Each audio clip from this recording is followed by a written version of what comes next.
Greetings, Earthling. Yes, today our little beer trip is gonna take us once again to Franconia, to Bayreuth.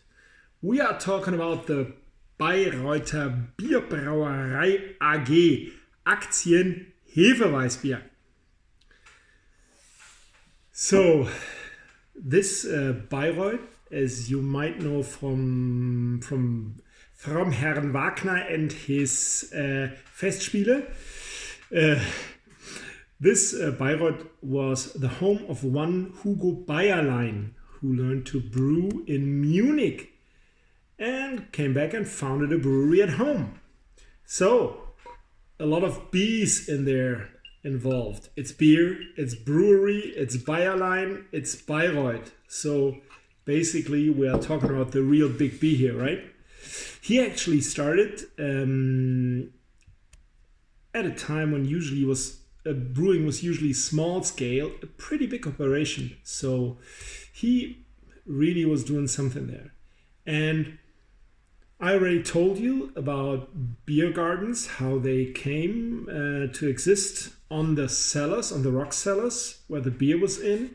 And they had those big trees so the cellars would stay cool. And actually one of those still exists at the brewery. It is serviced since 1888, still today, and has about over 1,000 seats. So if you go to Bayreuth, you can actually sit there where 100 years ago a lot of local celebrities have been. Even a king of Bavaria is supposed to have been sitting there and drink his beer. So in 1872, Bayerlein sold his brewery, and that was converted into a stock corporation. We have that a lot of times back at the day because it was an easy way to get money. And one of the buyers was a guy called Friedrich Feustel from 1891 on Herr von Feustel, who was not only a member of the Reichstag, but a friend of Richard Wagner. So we can safely assume those two had a couple of beers at the local brewery, or two or three, maybe. So how came that friendship along? In 1871, Wagner had concrete plans for his festival in Bayreuth, but he didn't really know anybody there, neither did his wife Cosima. They didn't know any significant local people. So they had a, so to speak, common friend, and Wagner wrote a letter to Feustel explaining what he had in mind.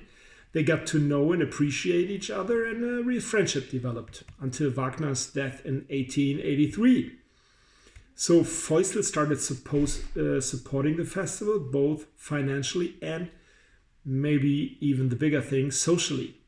His son-in-law was actually the financial administrator of the festival for many years.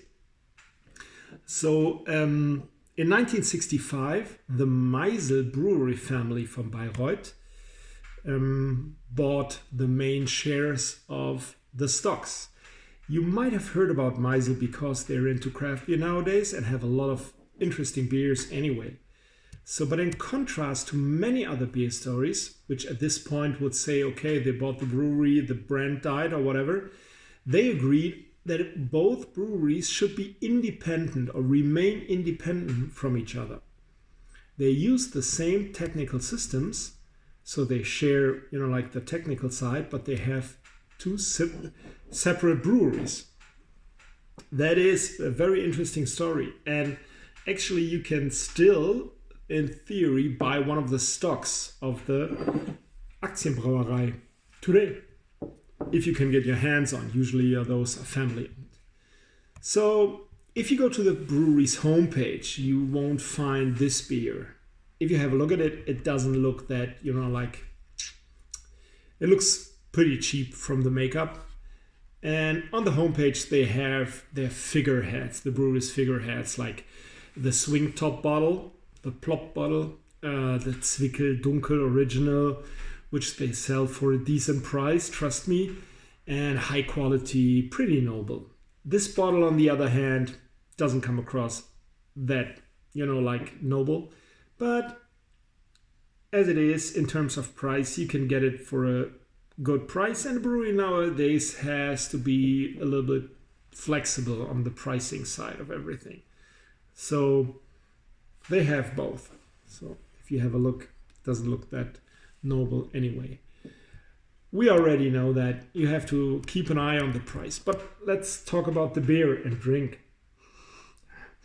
It's definitely banana. The odor is definitely banana, as we often have it with those beers. And